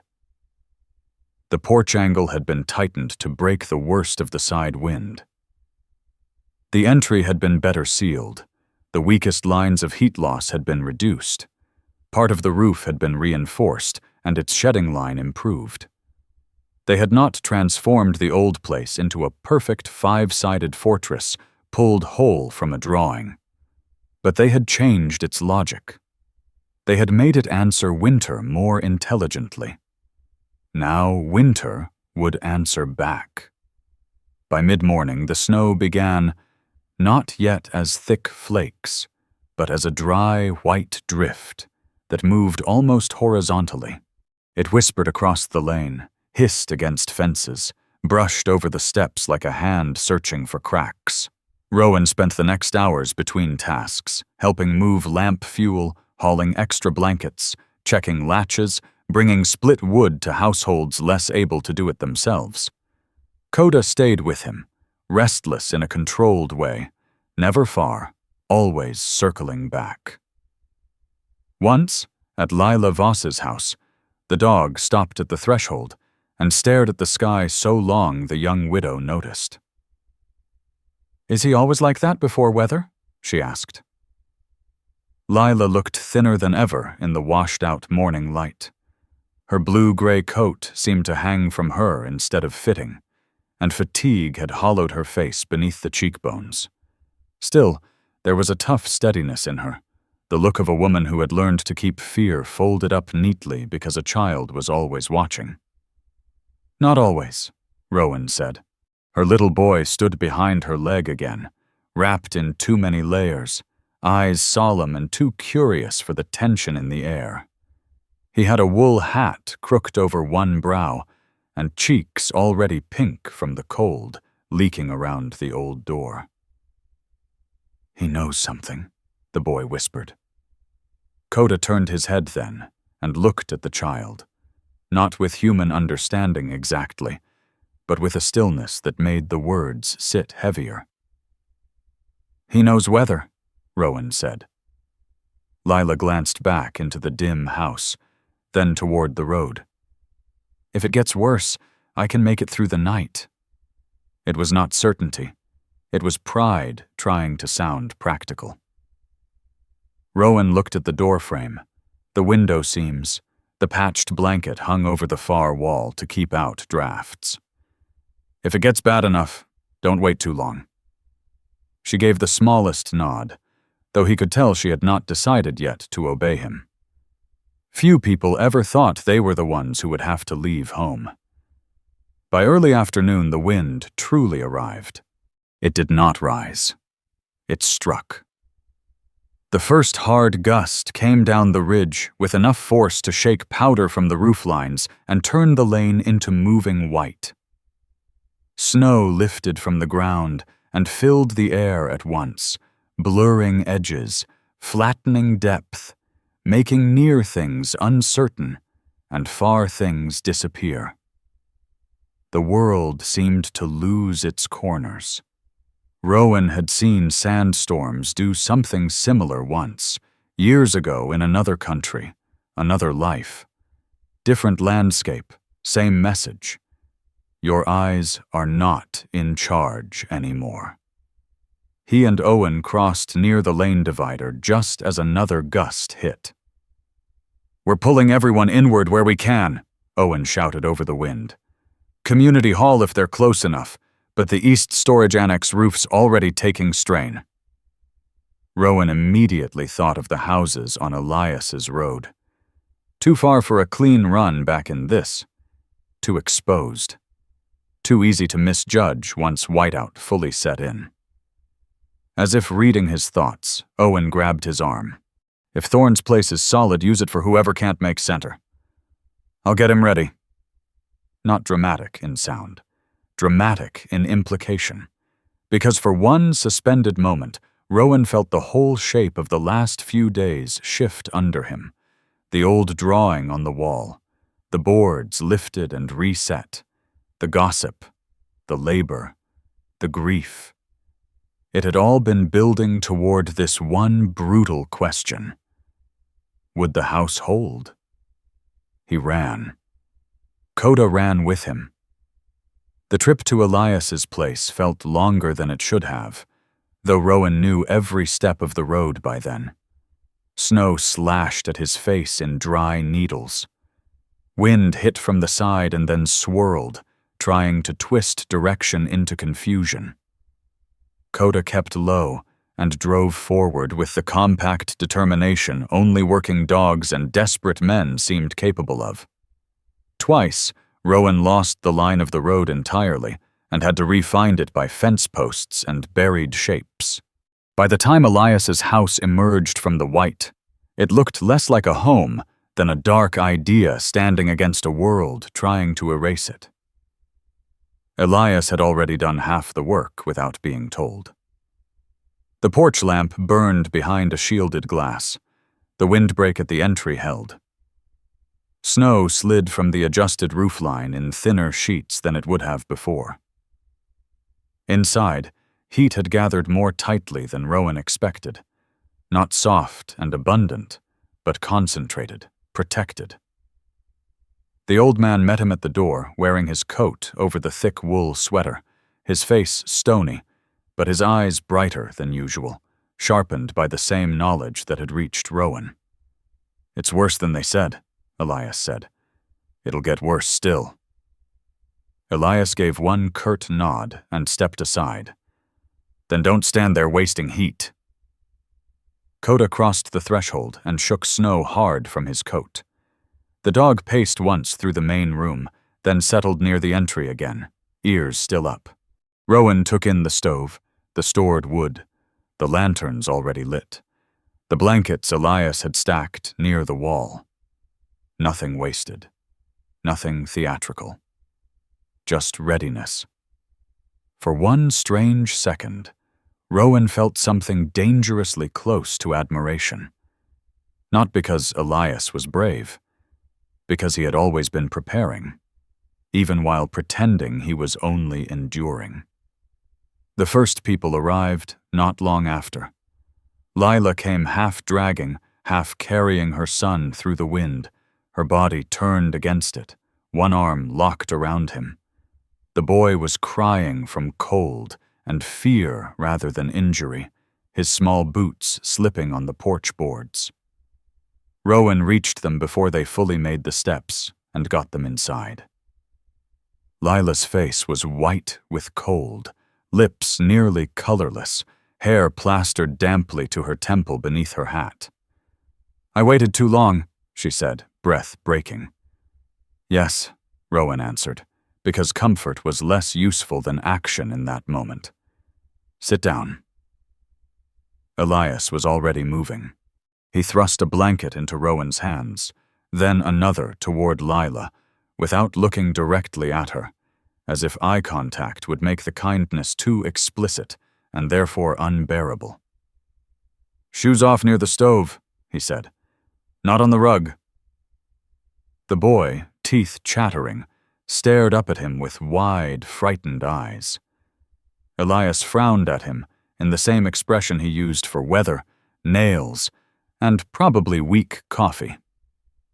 "You keep crying like that. You'll waste body heat." The child hiccuped in surprise. Oddly, it worked. Next came Mrs. Hargrove, the elderly widow from 2 houses farther down, brought in by Owen and another volunteer. She was tiny beneath layers of clothing, all bones and stubbornness, with a narrow face wrinkled into permanent disapproval by age, arthritis, and long practice. Her white hair had come partly loose from beneath her hat and whipped around her face like storm-torn thread.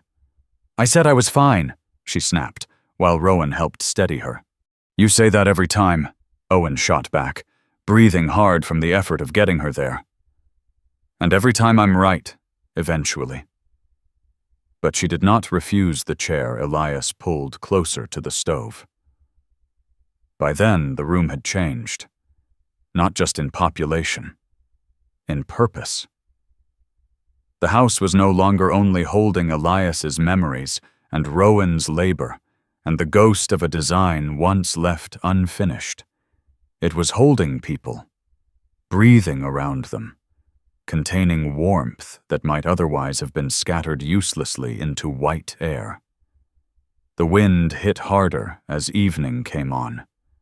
Once, something struck the side of the house with a heavy thump that made Lila flinch and her son grab Coda's harness. The shepherd did not move away. He sat like a black-gray statue with warm breath and patient eyes, accepting the small, clutching hand as if it were one more duty among many. Rowan checked the door seams, the stove, the draft points, the roof sound. The changes they had made were working. Not perfectly. No house beat weather perfectly. But the wind no longer punched straight through the entry. Heat stayed closer to the center. Snow slid instead of piling dead weight at the worst angle. The place felt smaller than before, but stronger. At one point, Rowan caught Elias standing very still near the wall where the old drawing hung. He was not looking at it exactly. He was looking at the room beneath it, at Lila wrapped in blankets, at the old widow muttering complaints into a mug of hot water, at the child leaning against a shepherd dog beside a stove that held heat better than it once had. The old man's face did not change much. It did not need to. Rowan saw enough. This, he thought, was what hurt Elias most about grief. Not only what he had lost, but how long he had gone without allowing any part of that lost love to become useful again.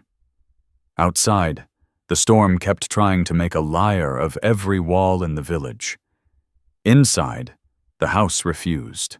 Late in the evening, after Owen had made one final sweep and reported that Center Village was holding for now, Rowan stood by the entry with one hand on the latch and listened to the wind drive itself ragged against the dark.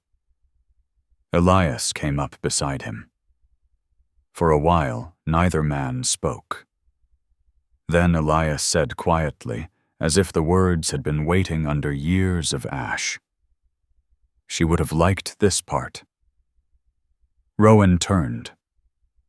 "The part where it matters," Elias said, still looking toward the storm. "Not the drawing, not the talking. This."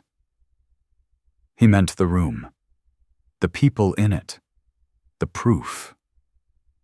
Rowan did not answer right away. The answer felt too large for speech. So he only said, "It's holding." Elias gave one slow nod, and in that small motion was more surrender, more belief, more grief, and more peace than the old man would ever have trusted language to carry. By midnight, the storm had stopped sounding like weather and begun sounding like judgment. It battered the walls of Elias Thorne's house in long, furious bursts, then withdrew just enough to gather force again. Snow hissed over the roof in waves. Wind struck the porch, slid along the altered entry angle, and broke apart instead of slamming straight through. The stove held steady in the middle of the room, its warmth not generous, but disciplined. It stayed where it was needed. It lingered close instead of fleeing uselessly into corners. That, Rowan thought, was what made a shelter different from a building. A building simply stood there and hoped. A shelter answered back. The room had grown fuller since dusk. Not crowded yet, but changed. Blankets had been draped over shoulders and knees. Boots stood in a damp row near the door. Mrs. Hargrove, still tiny and severe, even wrapped in wool, sat near the stove with her mouth pinched, as though she disapproved of storms on principle, and was offended this one had not consulted her first. Lila Voss held her son on the bench for a while, before the boy, finally warmed enough to grow sleepy, slid down beside Coda and dozed against the dog's shoulder. Coda accepted this without protest, ears still lifting now and then toward every new sound outside. His cream-gray-black coat gleamed softly in the lantern light, and his amber eyes remained bright, unworried only in appearance. Rowan knew that look. The shepherd was resting with one part of himself and guarding with all the rest. Elias moved through the room in his usual rough-edged silence. He carried hot water from the kettle, adjusted the stove draft, shifted a chair closer without asking whether anyone needed it. He did not fuss. He did not reassure. But nothing in the room happened without his seeing it. That was the first thing the others seemed to notice. The second was that he did not ask them to leave. Outside, visibility had dropped to almost nothing. Owen Brooks came once near the start of the hour, and then again later, both times looking as though the storm had sanded him down to raw purpose. Snow clung to his rescue jacket in a crust that melted only halfway before freezing again at the seams. His face was red with windburn, his hair damp beneath his cap, and his eyes held the strained focus of a man doing too many calculations at once and trusting none of them fully. "The road to center's worse," he told Rowan on his second stop. "Community Hall is holding, but the outlying runs are getting dangerous. If anybody else on this side needs cover, I'm sending them here first." Elias was near enough to hear that. He did not argue. He only set another split log by the stove and said, "Then tell them to knock hard. Wind's stealing half the sound." It was the nearest thing to an invitation he had likely spoken in years. Word traveled through storms the way sparks traveled through dry brush, unpredictably, quickly, and usually by means no one had planned. A man seen running through snow, a rescue volunteer shouting over the wind, a lantern visible where darkness should have swallowed everything. However it happened, the house on the edge of the village began entering people's minds not as Elias Thorne's lonely place, but as the one that was holding. And then they began arriving. A father and his teenage daughter came first after Owen's last visit, both from a smaller place farther down the lane, whose back window had cracked under shifting pressure. The father, Martin Pell, was a broad-chested man in his early 40s with a dark beard rimed in frost and the apologetic look of someone who hated needing help in front of his child.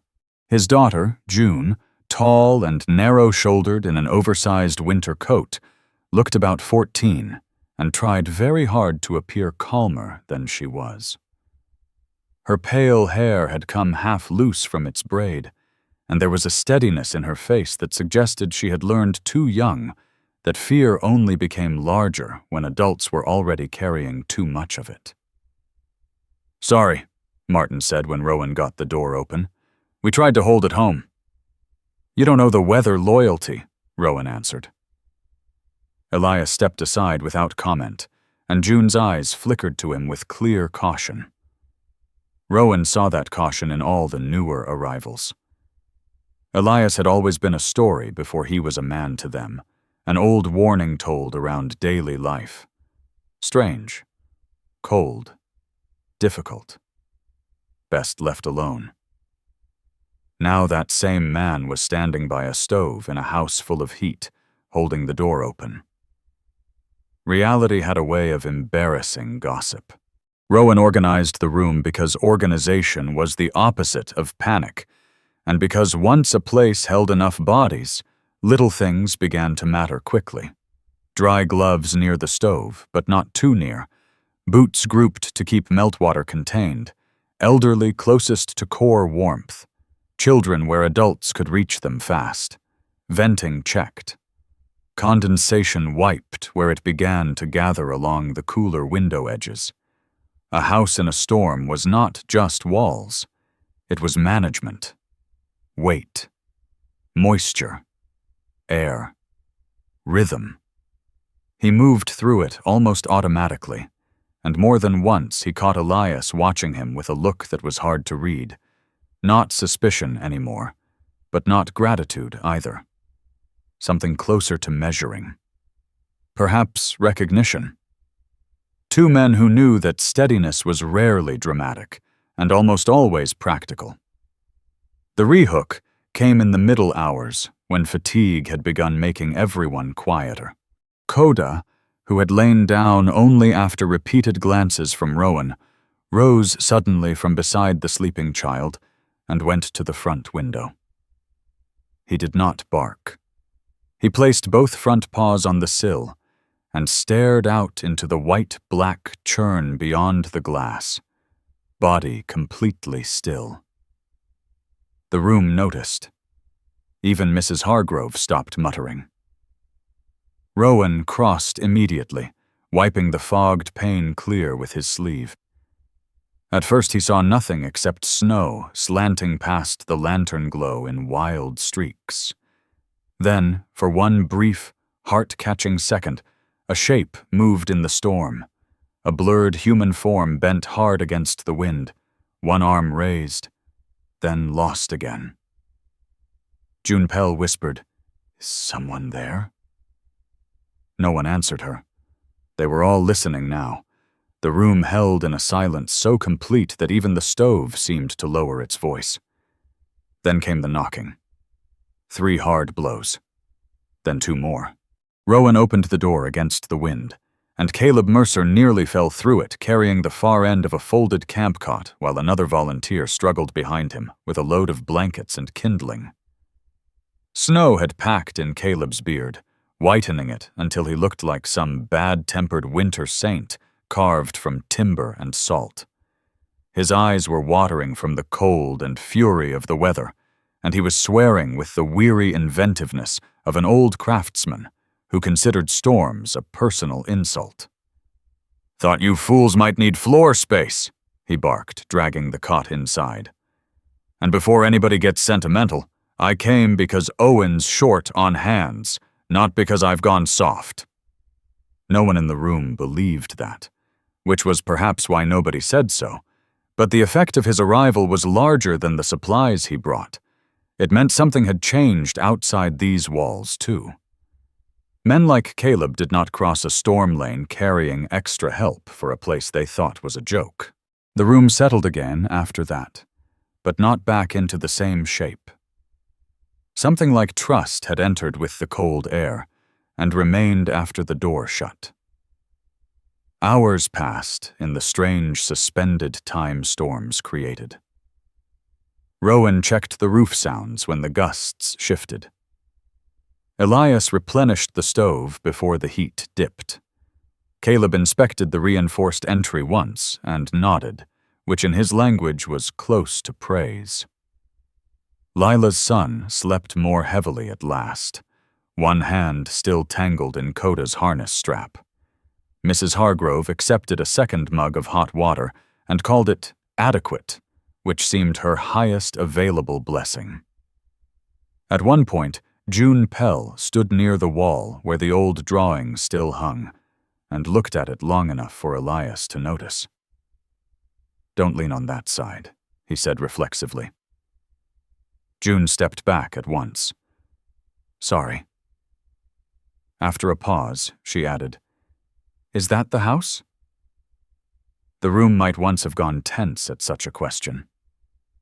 Instead, a quieter thing happened.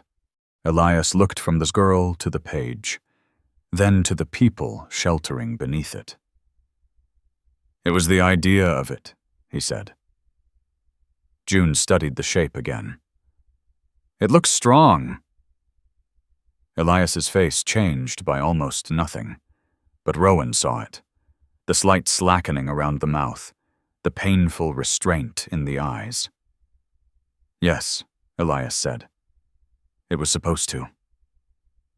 No one spoke for several seconds after that. Outside, The storm continued to rage with all the blind force of something too large to care whether people had regrets. Inside, the house kept doing exactly what it had been meant to do. By the last dark stretch before dawn, the news had finished spreading. The people coming now did not arrive with mockery hidden under politeness or with embarrassment sharpened into excuses. They came as winter-struck human beings, carrying children, bundles, lanterns, fear. And each time the door opened, Elias made room. Sometimes he did it by moving a chair, sometimes by saying, "Not there, you'll block the heat." Sometimes by thrusting a blanket into someone's hands with the same expression a man might use while discussing lumber prices. But he did it. And the others began to see him properly, at last. Not as a friendly man. Elias was not friendly. Not as a transformed man either. The storm had not turned him gentle in any cheap storybook way. What it had done was strip away the distance in which misunderstanding thrives. Under pressure, what remained visible was character. And his character, once all the silence and roughness were burned off, was this. When it mattered, he opened the door. Toward morning, the wind began to change pitch, not weaken exactly, but lose some of its fury. The blows against the house came farther apart. Snow still raced past the windows, yet the darkness beyond the glass no longer felt like a single endless wall. People noticed slowly. Breathing eased. Shoulders lowered. A few conversations began in low tones. Caleb, sitting for the first time in hours with both hands around a mug, looked around the room and muttered, not to anyone in particular, "Hell of a thing." "What is?" Rowan asked. The old carpenter jerked his chin toward the walls, the stove, the people, Elias himself. "This." He did not need to explain. Lila, who had spent half the night divided between fear and exhaustion, watched Elias as he adjusted the lantern wick. There was an expression on her face Rowan recognized from soldiers after unexpected rescue, a kind of stunned recalibration. The world had not become safer, but one belief inside it had changed. Mrs. Hargrove sniffed and said into her blanket, "Told you this place had good bones." Nobody asked when she had ever said that before. Dawn came reluctantly, gray and thin behind the storm clouds. But it came. The worst of the wind passed from assault into warning, then from warning into muttering.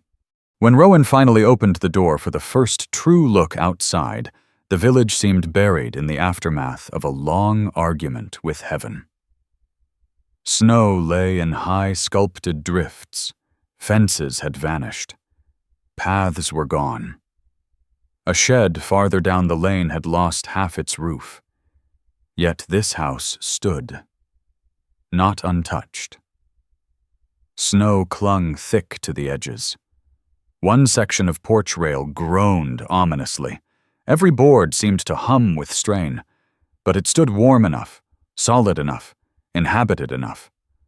Behind Rowan, the room had gone still again. People were looking not at the ruin outside, but at the house around them, as if seeing for the first time where they had actually spent the night. Elias came to stand beside him. He looked tired in the deepest possible way, not merely from lost sleep, but from having survived the collision of memory and reality, and discovered that the result had not destroyed him. After a long silence, he said, "It did what she wanted." Rowan did not answer right away. There was nothing to improve in that sentence.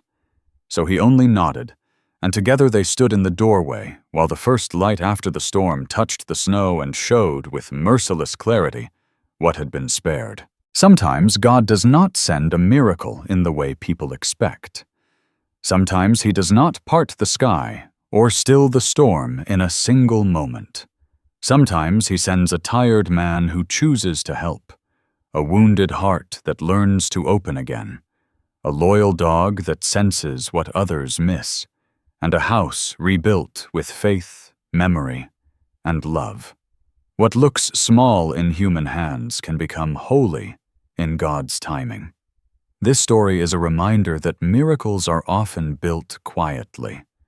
They are found in a door opened at the right moment, in kindness given without reward, in the courage to keep going after loss, and in the grace to become shelter for someone else. God can take what was broken, forgotten, or buried in grief and turn it into protection, healing, and hope for many.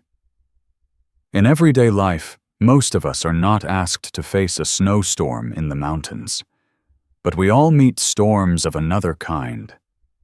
A season of loneliness, financial pressure, illness, fear about tomorrow, a home that feels heavy, a heart that feels tired. And in those moments, the lesson is the same. Do not underestimate what God can do through ordinary faithfulness. A prayer, a helping hand, a gentle word, a small act of obedience. These can become someone else's miracle. If this story touched your heart, please share in the comments what part stayed with you most, or what storm God has helped you through in your own life. Share this video with someone who may need encouragement today. And if you enjoy stories of hope, healing, loyalty, and faith, please subscribe to the channel and stay with us for the next journey. May God bless every person watching. May He protect your home, strengthen your heart, guide your steps, and bring peace into every battle you are facing. May the Lord watch over you and the people you love, and may His light remain with you even in the coldest season. Amen.